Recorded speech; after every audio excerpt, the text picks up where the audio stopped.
The most impactful recent development in the management of psoriatic disease in terms of payer perspective is just the fact that we have a lot more agents now that have improved efficacy. So some of the newer agents that have come out in the last couple of years actually have done comparative or head-to-head studies versus some of the older agents and have shown superiority in terms of outcomes.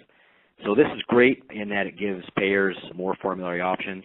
It also makes it a little bit more complicated, both operationally and financially, because one of the historical issues in this space when dealing with biologic or specialty drugs in psoriatic disease is that the drugs compete against drugs that have other indications in addition to psoriasis or psoriatic arthritis.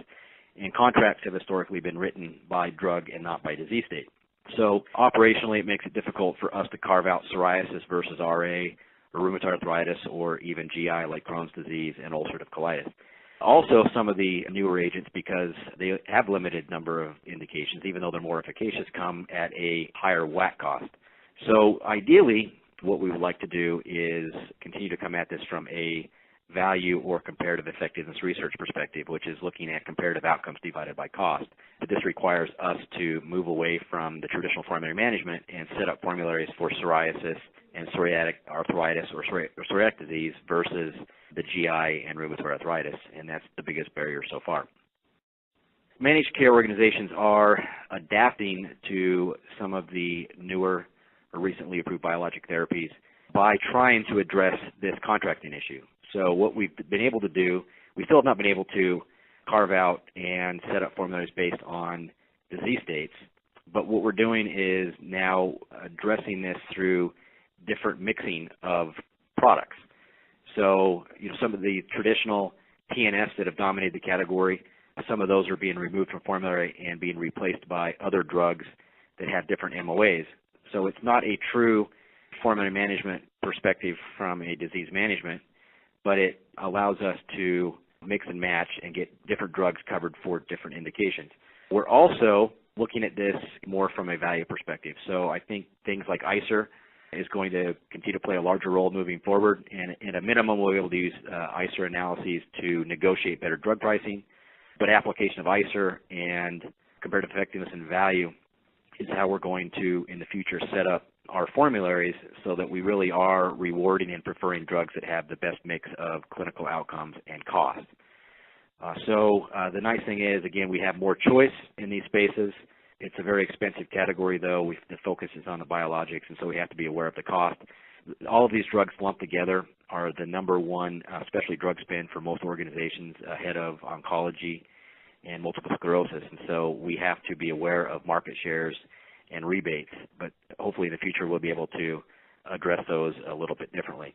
The cost trends, though, are what they're doing, that they're resulting in use of more exclusions and step therapy. So that's another way that we've been adapting to more and more of these expensive drugs entering the disease state, is using more second and third line step therapy and more NDC blocks. So there are a couple hot topics right now in the payer space, two of which are copay assistance programs and accumulator programs. Addressing the first one, copay assistance, payers have a love-hate relationship with copay assistance.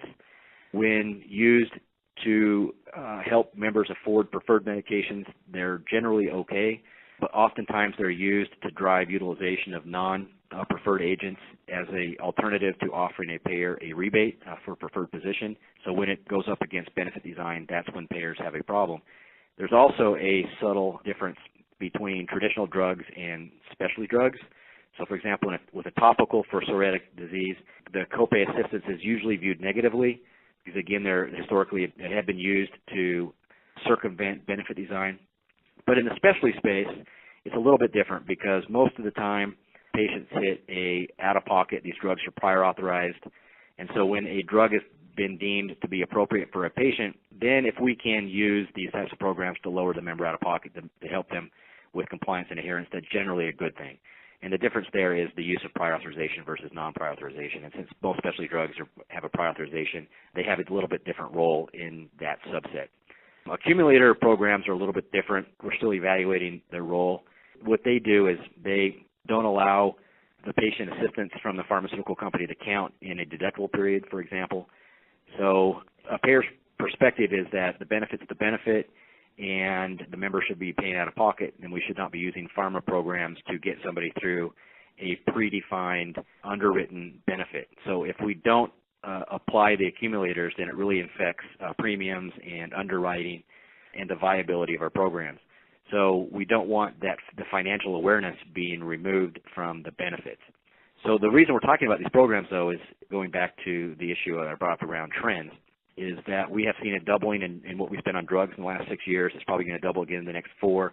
And really 50% of our specialty drug spend is driven by 2 to 3% of our population. And so we don't have a lot of avenues or programs to offset these new drugs and these specialty drugs and the price increases. The few avenues that we have are coinsurance, increasing deductibles, closing formularies. And so the copay assistance and accumulator programs tend to fly in the face or are contradictory to what we're trying to do with our benefit design. So long answer, if they're used appropriately in coordination with the payer, then they can have a positive role, but if they're used to circumvent the benefit, then we will continue to fight those. There are some clinical pathway considerations in psoriatic disease, and there are some barriers to using pathways. The biggest barriers, I think, are the lack of consensus.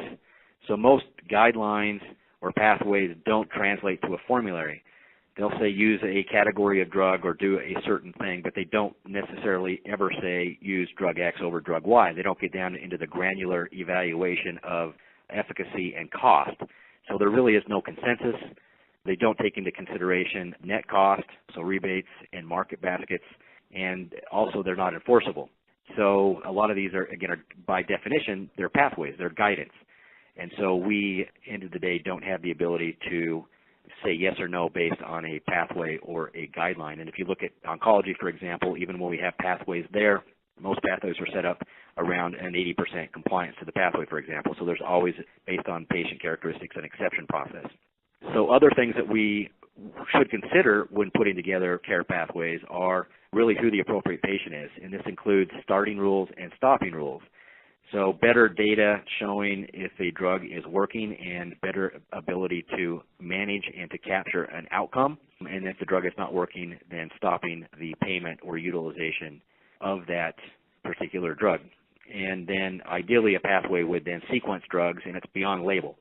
So a lot of times a pathway is confused with a prior authorization to a package insert. And that's not really what we want. A pathway really should sequence drugs based on cost effectiveness and value, and they should drill down and say, for example, use drug X over drug Y based on the value proposition. And then they also ideally would involve managing the patient holistically and all of the comorbidities and other things going on with the patient. So has cost been integrated into pathways programming, and will plans eventually reach the point of setting a cost-effective threshold? I think we're moving in that direction. Pathways have not historically included cost. More and more they are. If you look at ASCO and NCCN, they're including cost more. The challenge is the WAC cost is not the true cost.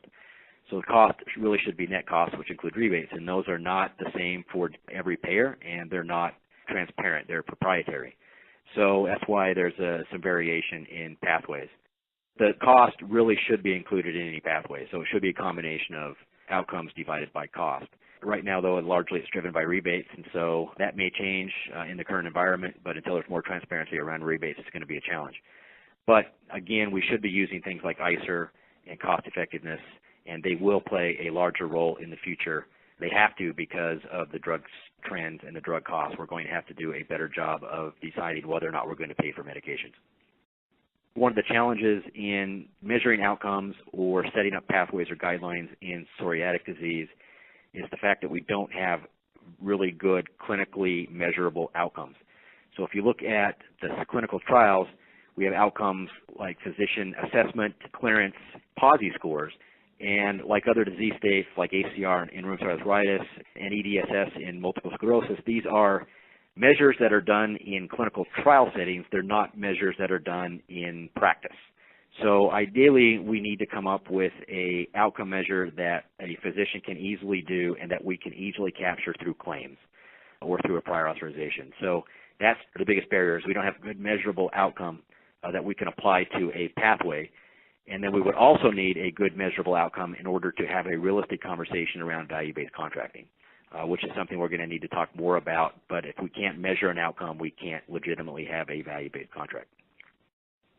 So speaking of outcome-based contracting or value-based contracting, the most important criteria is going to be, again, a measurable outcome. So right now, there's also a disconnect between medical and pharmacy. So it depends if you're talking to a health plan or a PBM, but if most of the offset for an outcome-based contract is on the medical side, that's really hard to apply. First of all, PBM can't pay attention to that or can't measure that.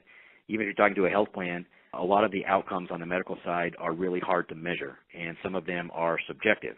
So probably the first step towards an outcome-based contract that's going to work, and especially in a disease like psoriatic disease, is going to be around persistency. So for example, we would like to see a contract that if at 3 months the patient is not still on the drug, the manufacturer's paying us back the cost of the drug.